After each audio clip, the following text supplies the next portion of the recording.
One of the biggest fears of entrepreneurs is coming across as salesy. The problem is that selling itself is not what makes you salesy. And in this video, I'm going to share 5 shifts with you that will help you sell with confidence without ever being pushy or needy.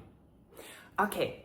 First things first, my name is Lydia Wilmsen. I'm a mindset and business coach, and here on the channel I talk all things business growth, school community growth, and mindset for entrepreneurs. And as I just restarted my channel, I highly appreciate if you follow, if you subscribe, if you leave a like and a comment. It really helps the algorithm to pick up on the channel and push it out to more people who of course will benefit from the stuff that I talk about in here. And if you're ready to take it a step further, join Leadership School. The link is in the comments and in the description. And there you will get so much more information on business growth, school growth, community growth, and of course also building a powerful mindset. You have different options there, from premium or VIP offers, or even if you need one-to-one support, you can write to me on Skool and I can give you more information. The first shift for today is selling itself doesn't make you salesy. Sales is neutral. Sales in general is neutral. As much as the plant here, the sofa, the sun, whatever, it's neutral. It just is. Sales are just there. That's it. But what makes it a problem is the energy behind it. So it's never the frequency of how often you sell. It doesn't matter. It just doesn't matter. You can sell any day, every day, any minute of every day. It is the energy that you put behind when the selling or the sales process. So remember that this is key. And you have to understand, just in life itself, you're selling something every single day. You're selling your opinion. You're selling your preferences to other people, to your friends, to your partner. You know, like, which restaurant should we go to tonight? And then you're like, oh, I would prefer whatever, Thai over Chinese or Thai over Italian. This is already a sales process. You're selling your idea to the other person. So we are selling every day, throughout the day, all the time, so or so. And it's neutral, it just is. And you have to check on the energy behind it. That is the main important point. It's not the frequency, how often you sell or that you sell at all. It is how you sell, how you feel when you're selling, and the energy you put behind it. And that is actually point number 2. Stop needing the sale. Stop being needy. The issue with like this feeling of salesiness and someone being salesy is not that they are selling. It's the feeling of, it's like a needy energy. It's like in dating, you know, you remember perhaps the dating times. There were people that were so needy and so pushy and you were like, ugh, gives you an ick. And then there are those people who are like laid back, cool, self-assured. They know what they want. They know who they are. They don't need your appreciation or your validation. And you're like, oh, this person is interesting. So it's really very, very similar to the dating process, the whole process of selling. So the more you need validation from the other person, the more you will come across as needy and pushy. The more you need the sale also for your income of like, oh my God, you have to please buy now because I need this to pay my rent. Like, this is neediness. You are putting your own stuff on the other person, and the other person does not want to carry your stories and your issues.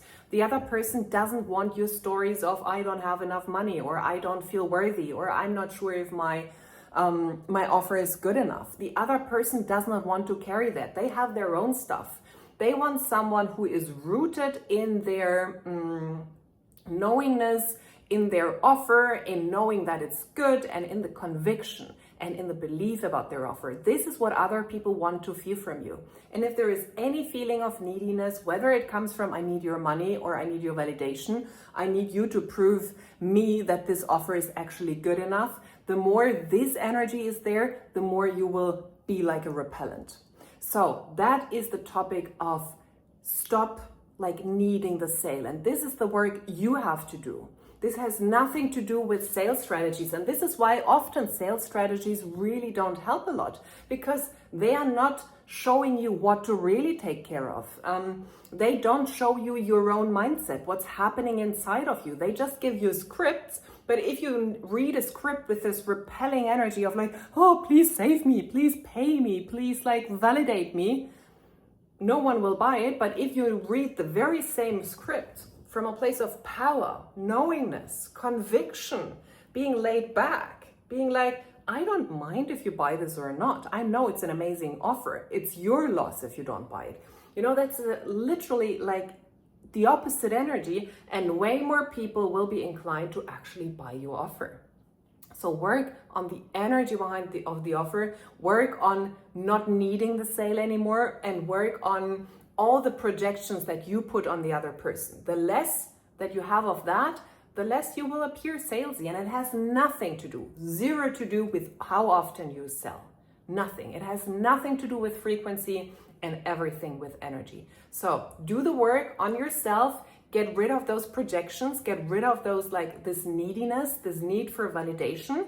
We can go deeper into mindset work here, how like figure out where it comes from and take care of that. And then you will have a totally different energy when you sell, and people will pick up on that. They will love the calm confidence, and they will be way more inclined to buy what you have to offer. And that leads me to point number 3, which is believe in your offer. So many people, and that also comes from point number 2, where I spoke about neediness. So many people want the validation from the other person. You know, tell me that this is a good offer. Tell me that you like it. Then I can actually also like it. You have to lead. You know, I speak a lot about leadership, of course, in leadership school as well. You have to lead with the belief. You have to lead with your passion about your offer. You have to be in love first with your offer before you can expect anyone else to fall in love with your offer and actually want it. You have to genuinely think that this is an amazing offer before you can expect anyone else to think that, because they will follow your lead. And if you truly believe that your offer changes lives, that it offers a tremendous transformation, it will not be a sales pitch anymore. It will be an invitation to change their lives. And that is a huge difference. And when you have that belief as well about your offer, you know, you will sell way more often, because you know that it actually helps people and that it's almost your obligation to put it out there, you know? So really work on getting like more intimate with your offer, so to say, understanding why it is so good. And if it's not good yet, make it good, so that you can say, I really, really think that this is genuinely an amazing offer. And these people who have these issues, whatever, you know, they are the ones who will benefit greatly from this offer, and they are the right fit.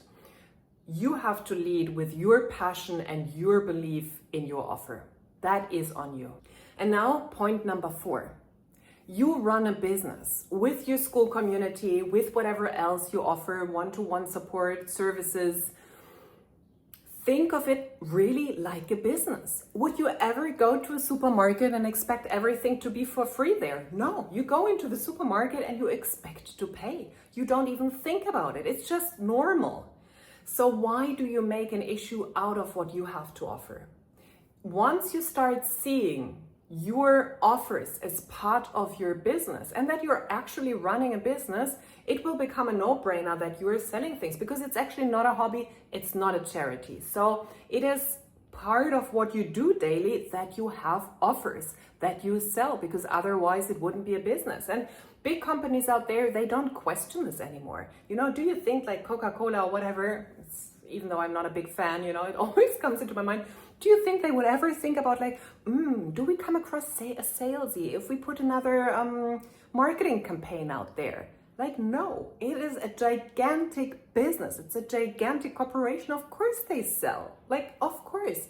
And you have to start treating your work in the same way. It's a business, so of course you sell. And the more of this energy that you bring to the table, the more of this energy of, yes, of course I sell. Like there are offers out here for you. You know, the more you are in this energy, the more, what is the word for that? Like nonchalant or something, you are about it. The more people will pick up on this and see it in the same way. They will see you and your business as something, or as a place where there are offers, of course, where they can buy something. So the more you have fears of, oh my God, I'm going to be salesy and oh, what will people say? The more people will pick up on that and mirror that back to you.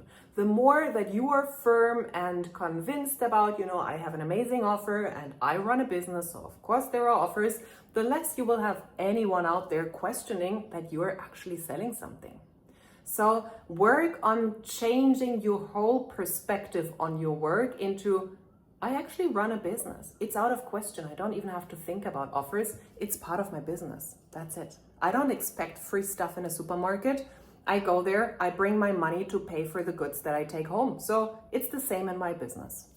Done. And then number 5, my favorite part is don't hide your offers. So if you're so fearful of annoying people with your offer, you forget that you have something that actually helps people and that you're actually hiding it from people who would greatly benefit from your offer. I often have examples of people going through the worst days in their lives and you have a solution for them. It might be, if you had the magic pill for whatever kind of disease and you would be like, oh, I don't want to like sell this now. I could come across as salesy. You're actually like someone is losing their life over that. And I do want you to see your offer as that. It will help people tremendously in certain areas of their lives. And who are you to not give it to them? Like really, who are you to keep them from that? To keep them from the next step in their lives that could make them more healthy, happier, save their kids' lives, save their partner or save their partnership. Like, who are you to keep this from them? Like, really turn it on its head. Instead of thinking, I'm going to annoy people with my offer, you are actually going to hurt people when you don't show your offer, because then you cannot serve the right people, because they will literally not find you. And this was a wake-up call in my own life at some point in my business. I think one of my coaches once said this to me, like, what are you actually doing? When you are having all those worries and doubts, you are actually hurting the people you want to help, because you're not telling them what you have to offer and that you are not showing them how this is literally going to change their lives. And it's true. If you have an offer, and we go back to point number 3, believe in your offer. Of course, you have to have a good offer. If it's crap, yeah, all of this doesn't really apply. But if it's a good offer, if you have worked on this, if you know that it's helping and so on, who are you to not show it to people? Like, you're literally hurting the people that you want to help. And that was a big, important mindset shift for me. So if there is one thing that I want you to remember from this video, is that selling itself doesn't make you salesy.